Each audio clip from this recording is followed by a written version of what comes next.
Good morning दोस्तों, कैसे हैं आप लोग। तो चलिए, आज की डेट 23 मार्च 2026, आज से ठीक 6 साल पहले लॉकडाउन की यादें। आपको भी पता है, हर तरफ अफरा तफरी का माहौल, कोरोना वायरस, लोग एक जगह से दूसरे जगह चले जा रहे हैं, हर तरफ फैक्ट्री बंद, स्कूल बंद, कॉलेज बंद। हमारे स्कूल के बच्चे इतने खुश हो गए थे कि भाई एग्जाम कैंसिल हो गए, ये खुशी थी।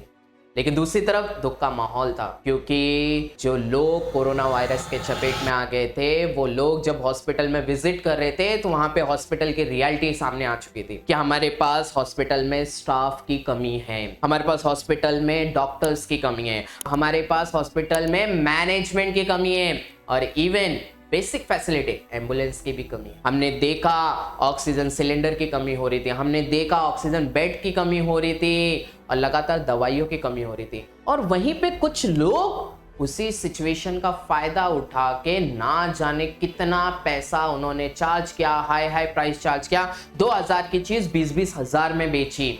ये देखा हमने, सिचुएशंस देखी हमने फाइनली देखा कि कोरोना वायरस की वैक्सीन डेवलप की गई, लोगों को इंजेक्ट किया गया और कोरोना वायरस खत्म, लोग फिर से नॉर्मल लाइफ की तरफ बढ़ना चालू हो गए। उस समय एक थॉट आया था मेरे दिमाग में कि अब फाइनली हमारे देश की गवर्नमेंट, हमारे देश के लोग हमारे हेल्थ इंफ्रास्ट्रक्चर को फोकस करेंगे, उसको इंप्रूव करने पे फोकस करेंगे। धर्म की राजनीति, कास्ट की राजनीति, इन सब से ऊपर उठकर अब सिर्फ हेल्थ के ऊपर फोकस किया जाएगा। लेकिन दोस्तों, वो लॉकडाउन के बीते हुए 6 सालों में अगर आज हम रियलिटी पे बात करें हमारे गवर्नमेंट हॉस्पिटल की, तो बहुत ही दुख होता है।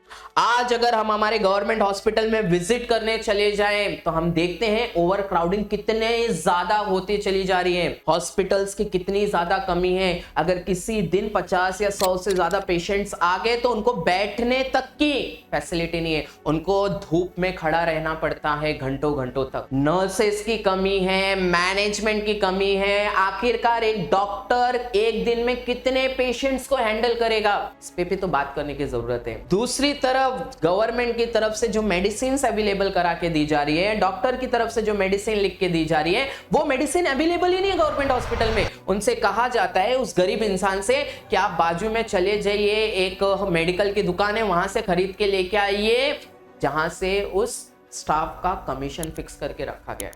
ये रियलिटी हमें भी मालूम है, गवर्नमेंट को भी मालूम है, लेकिन इसके ऊपर स्टेप नहीं लिया जा रहा है। इतनी सारी प्रॉब्लम्स हमारे सामने नजर आ रही हैं। एक गरीब इंसान अगर गलती से प्राइवेट हॉस्पिटल में चले जाए तो उसकी पूरी प्रॉपर्टी चली जाए, तो उसके पास कोई ऑप्शन नहीं बचता गवर्नमेंट हॉस्पिटल में जाने के अलावा, और गवर्नमेंट हॉस्पिटल की ये कंडीशन होके रखी हुई है। तो एक सवाल है, इस प्रॉब्लम का सॉल्यूशन क्या है। तो ऐसे अगर हम सोचें, क्या अगर हम इस तरह का गवर्नमेंट कोई रूल पास कर दे कि कोई भी एरिया का एमपी, कोई भी एरिया का एमएलए, अगर वो अपना इलाज करा रहा है, अपने रिलेटिव्स का इलाज करा रहा है, अपने फैमिली का इलाज करा रहा है, तो वो अपने एरिया के गवर्नमेंट हॉस्पिटल में ही जाके इलाज कराएगा। ये थॉट आपको कैसे लगा? अगर इस थॉट पे काम किया जाए, अगर सच में ये इंप्लीमेंट कर दिया जाए, तो इसके दो पहलू हमारे सामने नजर आते हैं, एक पॉजिटिव, एक नेगेटिव। चलिए पॉजिटिव बातें पे बात करते हैं कि अगर एमपी एमएलए अगर वो सच में गवर्नमेंट हॉस्पिटल में अपना इलाज कराना चालू कर देंगे, वहां पे विजिट करना चालू कर देंगे, तो उनको रियलिटी मालूम पड़ जाएगी, प्रैक्टिकल मालूम पड़ जाएगा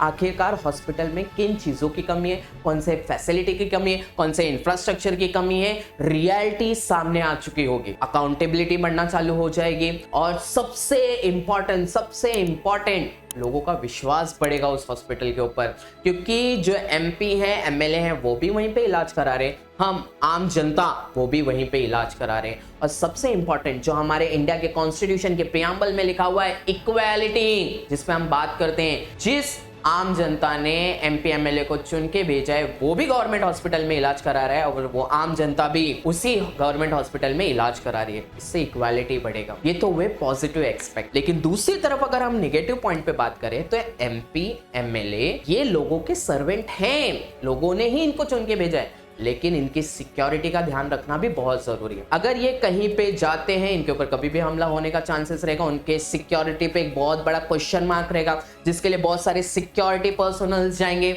जिसके वजह से दूसरे पेशेंट्स को गारंटेड प्रॉब्लम्स होगा, क्योंकि आपने देखा रहेगा एमपी एमएलए को एक्स्ट्रा फैसिलिटी प्रोवाइड की जाती है। दूसरा, हो सकता है बहुत सारे एमपी एमएलए जस्ट और सोशल मीडिया के लिए रील वायरल करना है, सोशल मीडिया पे वीडियो बना के डालना है, इसलिए पीआर स्टंट करने के लिए, पब्लिसिटी स्टंट करने के लिए वो वहां पे चले जाए, वीडियो बना के आ जाए और रियलिटी में वो वहां पे सच में इलाज ही नहीं करा रहे, ये भी हो सकता है।